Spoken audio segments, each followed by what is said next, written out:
My wife and I have been together for 5 years, married for 4. She had a bad marriage before me and had a child. I had no problem stepping up to the plate to help her raise her child. The father wants nothing to do with my wife or his kid. To the point, I had 2 friends that I've had since I was 16.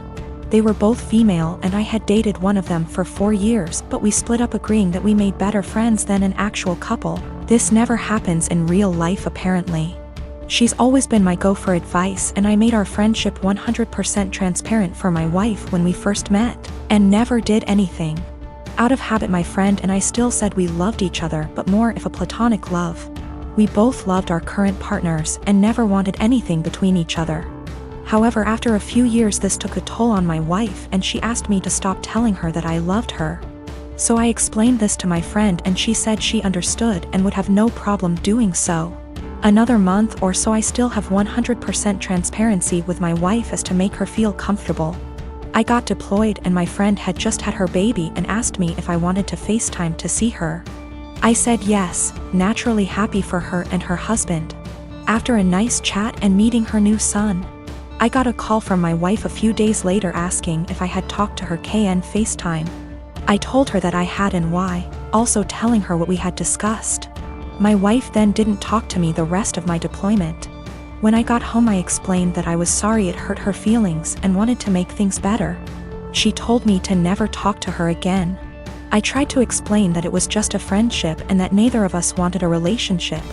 My wife took it upon herself to call her and tell her that if she didn't stop talking to me forever that she would tell my friend's husband that we were having an affair. She did not tell me any of this. I quickly noticed she had blocked me on everything, including my number. I had no idea what happened, so I confronted my wife and she told me that she was certain I was cheating on her, and that my friend and I were having an affair. She then told me that she had called her and only asked her to not talk to me anymore. I was slightly upset but stood by her decision and held no grudge. I feel like this event led to the breakdown of everything. She started to have no trust in anything I did, constantly going through my phone, and she would constantly lock her phone, or lock herself in the bathroom talking to someone on the phone. She started blaming her job for her unhappiness. I told her that I could pull extra hours at work if she wanted to quit to find a new one. She quickly quit her job and made no attempt to find work again. I was enlisted at the time. She said she hated that I was gone all the time, so I offered to go reserves to be with her more. She said that would fix it. So I got a civilian job that paid decent, but we had to move. The job is stressful and I'm not very fond of being a civilian. She has now come to the conclusion that I need to get out of the military and quit my civilian job, and we to move again, and that's the only way she'll be happy. I feel like I've given up everything for her to be happy. I'm trying to show her the logic that there is no way for us to survive if neither of us works. I love my wife and don't want a divorce, but I feel like she will never be happy and I'm not sure how to fix it. She blames everything on me and says that I'd be happier with someone else, or says she's leaving again. I'm currently deployed again, and the last week I was home she wouldn't talk to me or spend time with me and our daughter. She would lock herself in the bedroom all day. Then at night she would call me names and say I don't care about her and I never spend time with her. My dad died and I'm scared my family won't get along. So yesterday after my dad comes home he eats what my mom made for him. Eggs and Spam. To be clear, he has a pre-existing medical history of high blood pressure and gout. First found out when he was admitted to the hospital in 2015 when he fell ill, and we basically had to force him to go to the hospital BC. He didn't want to go. He was put on medication since, with changes to them maybe a year or so ago. So back to when after he ate. My half-sister heard a thud around 740-ish and told me to check BC. She thought maybe my parents are arguing. I go down and see my dad on the kitchen floor, my mom behind him a few feet away, and I hear him snoring. I ask my mom a question, get worried, run back upstairs and knock on my sister's door. She calls my other sister and also tells me to stop wasting time, call 911. I was scared and frantic. I wish I called 911 or saw him when he came in so I could maybe have called sooner. They get frantic too and we all start yelling at each other, and I try to maintain order also as I'm talking to 911 person. At some point in all of this my brother-in-law yells for help and I help him turn my dad onto his side. BC, he said he could choke on his saliva. My dad stops snoring and we start panicking. The EMS tells us how to perform CPR, but my sisters keep yelling, and so I try to get them working together. They finally start working on it. One is doing compression and the other giving him air and sometimes rotating. Fire department and ambulance gets here and they start doing the same thing but also have defibrillators, and honestly, I'm just in shock still.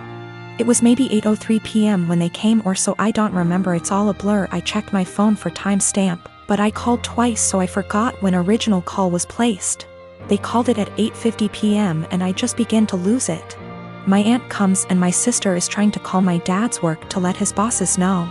We talk about how we want my dad's arrangements and agree on cremation. BC, we don't have the money for anything else, but also my sister wants the remains. My mom is bipolar schizophrenic and my sisters and bro-in-law don't get along. Her because of a whole history that would keep you here forever if I tried to type it. My dad was a bad person, but he still chose us and tried his best to provide regardless of his fallacies. He had my mom's back too, saying he wouldn't kick her out or place her in a mental home. My sisters kinda want that, I think, but I'm scared to talk about it. My mom is okay sometimes, but also acts up BC of her mental illness sometimes, and my dad and I were her constants regardless of what happened. My mom is old and still wants to benefit from some social security services that my dad had, but my sisters and I think we should get a majority control of his account. There's a lot of renovations to be done. BC, he ignored upkeep of the house for a number of years, example, the roof. My mom is not very sad about the ordeal. BC, she had a long history of mental abuse from my dad and I understand, but we for some reason stayed together. It how to move forward except for one moment at a time, and I'm still waiting for funeral home to come pick up his body. It's 8:13 a.m. now, been waiting since night before. And I have been crying, but also I can't sleep, and I'm sorry if this doesn't meet guidelines. I just need to vent. Even though I told a few friends, I'm still in disbelief. How this will moving forward. I believe it can though, but it's hard to stay positive. My husband had a serious injury weeks ago. He's bedridden and his family come to see him every day. Mother-in-law keeps drilling what I need to do to make my husband comfortable, but does nothing to help. Just visits every day and sits around expecting to be fed and entertained.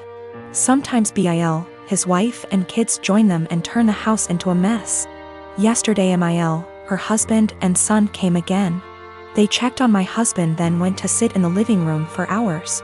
I served them coffee and croissant. Hours later my husband threw up again, second time.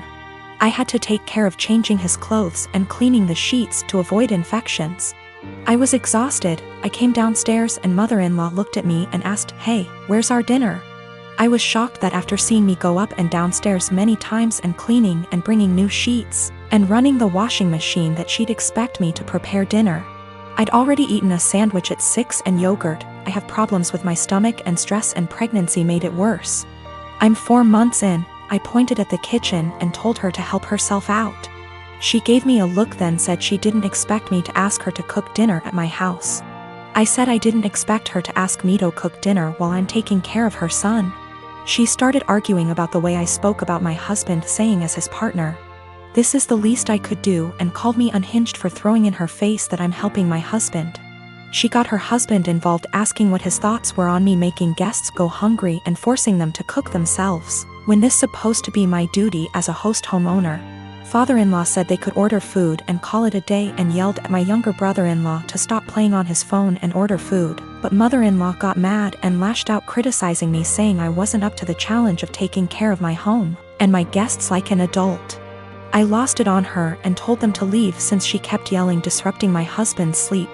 She left after saying she felt sorry for her son and grandbaby with an aggressive wife and a mother like me. She told everyone, and my older brother-in-law said he understood I'd a lot on my plate, but lectured me about how I should have respect for his mom, who was a guest, repeatedly saying if that was his wife she wouldn't have acted this way, and that I shouldn't use taking care of my husband against them. He asked me to apologize, but I didn't. My daughter is 14. The divorce between me and her mom is still an open wound, but we try our best to make everything feel as normal as possible with the split. I remarried to my wife Isla. My daughter isn't mean, but she does not view her as a mom, which I am is okay. As long as she's respectful, which she is, they do plenty together, they go out, took an interest in cooking together, watching shows together, etc. I've told Isla to be patient with my daughter. If something is wrong, I'd expect her to come to me and I will talk with my daughter and make sure we resolve the issue. But as far as the harsh parts of parenting, that's up to me. So the other day, my daughter came to me saying she wanted to go to her mother's. I asked why she did because she looked upset. She said to ask my wife. I called her mom and she said she'd pick her up but hasn't heard any issues from my daughter. My daughter's birthday is coming up, we are doing a quiz for her. She's very excited. So Isla went to my daughter, saying that she wanted to have a quiz just with us, meaning without her mother or her family. When my daughter said she wanted her mom there, especially because of how big of a deal this is. And Isla was pretty much trying to force the issue and telling her that she can do one here and just as big. My daughter asked why she's trying to leave her mom out of such an important event. And Isla got mad at her for that and accused her of being bratty, and if she wants her mom so bad she should go there. I was so confused. What argument even is that? First of all, there's a reason she went behind my back and told my daughter. Second of all, she's not my kid's mother. And the more she tried to replace her, the more my daughter will resent her. Third of all, she's never welcome to insult my daughter because of her issues, and I don't know where and why she thought this would fly. I told her this, and her argument was that she wanted to be noticed by my daughter and why I care so little about her feelings. I told her my daughter notices her, they go out in girls' days weekly, they go out, watch movies together, etc. My daughter has been plenty inviting to her. Frankly, I'm surprised at how well she's opened up to her, but now she will have to earn her trust back. She again asked why I keep taking my daughter's side and not meeting her in the middle. I told her she's wrong here, simple as that. I could have if she didn't do it like this. I told her that if she expects me to turn on my daughter, she's out of her mind, and my daughter comes first in any situation. She started crying and accused me and saying she's in second place, to which I confirmed. I would never want her to put me over a kid. She left and now isn't speaking to me. V asked my daughter if this behavior was consistent. She said that she feels like Isla makes it a point to not talk about her mom, but nothing this extreme.